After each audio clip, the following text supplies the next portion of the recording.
Et cela continue encore et encore. Ça ressemble un petit peu à une musique.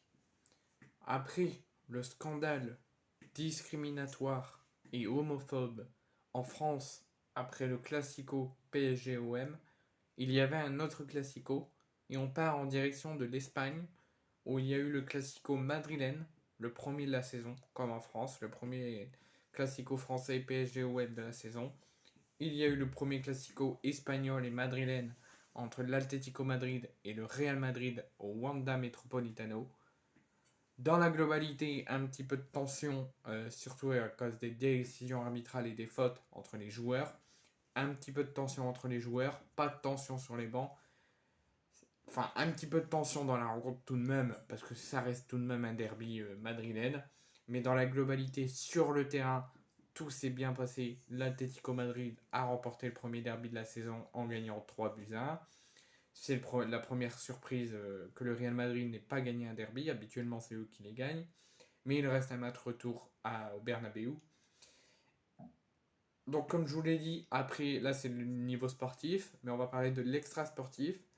Après la France, avec les propos discriminatoires et homophobes des Parisiens envers l'OM lors du Classico PSG-OM, on part en Espagne lors du derby madrilène Atlético Real, où il y a eu des insultes discriminatoires, mais des insultes raciales, racistes, de la part de plusieurs membres, je ne mets pas tout le monde dans le même sac, mais de plusieurs membres des Ultras de l'Atlético Madrid qui ont pris à partie une jeune fille qu'on n'a pas été informé de l'âge. C'est Foot Mercato qui l'a annoncé. C'est un journal fiable. On ne sait pas l'âge de la jeune fille, mais une jeune fille noire, de couleur noire, portant un maillot du Real Madrid Vinicius Junior, a été pris à partie par les ultras du club. J'ai un tout petit doute sur cette information parce que peut-être que la jeune fille n'a peut-être rien fait. Je ne sais pas, il y aura une enquête, il y a une enquête qui a été ouverte.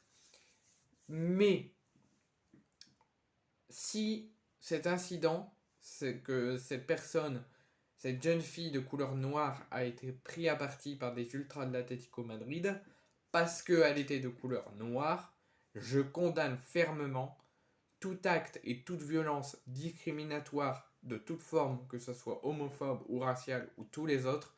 Ça ne doit pas exister dans le monde social et également dans le monde du football. Ça ne doit jamais exister. Ça aurait dû jamais voir le jour.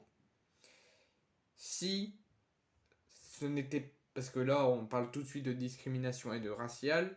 Donc on va cautionner ça en premier. Enfin, cautionner. On va mettre ça en premier dessus. Mais si ce n'était pas pour...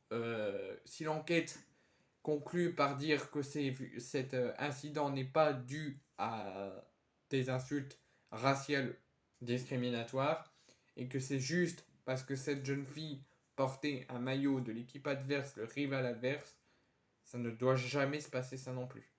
Ça doit être comme les propos ou la violence et l'agression discriminatoire, homophobe ou raciale ou tout ce que vous voulez, qu'on fasse ça, qu'on agresse des jeunes filles ou qu'on agresse des personnes parce qu'ils portent un maillot ou une écharpe ou une casquette de l'équipe qu'on déteste, l'équipe rivale, qu'on décide de les prendre à partie, de les agresser parce qu'ils portent un maillot de ton équipe rivale et ton équipe adverse, je les condamne également.